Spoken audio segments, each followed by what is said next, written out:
Night wrapped the land of Oyo in silence. Inside the royal palace, oil lamps flickered as elders gathered around a newborn child lying in a carved wooden cradle. Beyond the open windows, clouds slowly gathered in the sky. Lightning flashed in the distance, silent, watchful.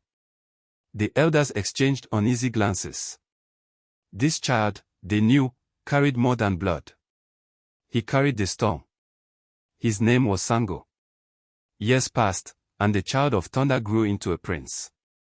At dawn in the great courtyard of Oyo, warriors knelt as drums rolled through the air.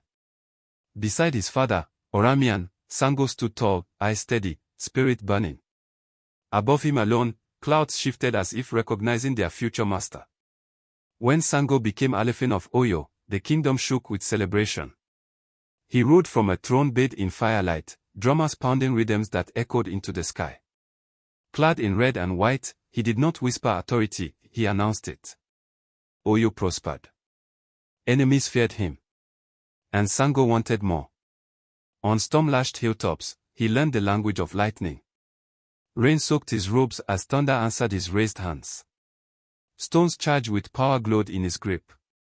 When they struck the earth, lightning followed. At first, the people rejoiced. Soon, they trembled. Lightning fell on enemies, and sometimes too close to home. Fire consumed villages. Justice became terror. Or turned into fear. Still, Sango stood unchallenged, until the night everything burned. The storm came without mercy. Lightning struck the palace roof. Fire erupted through wooden beams. Roofs collapsed as rain mixed with ash. People ran screaming through the courtyard, shadows darting through smoke and flame. Amid the chaos, Sango stood frozen. For the first time, thunder did not obey him. For the first time, fire did not listen. The kingdom turned away. Chiefs withdrew their loyalty. Drums fell silent.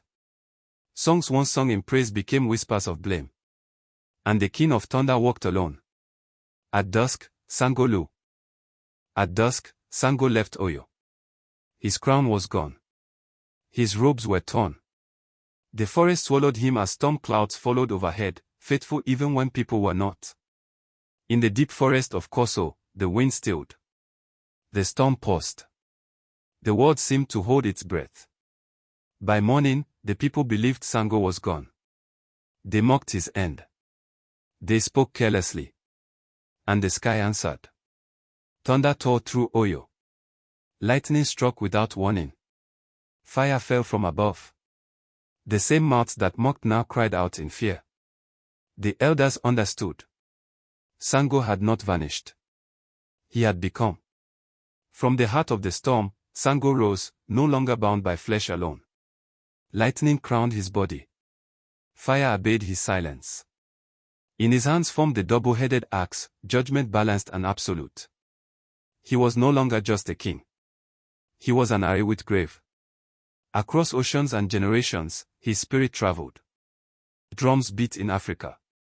Dancers spun in the Caribbean calling him Chango. Firelight flickered in Brazil as worshippers honored Exango. Different lands.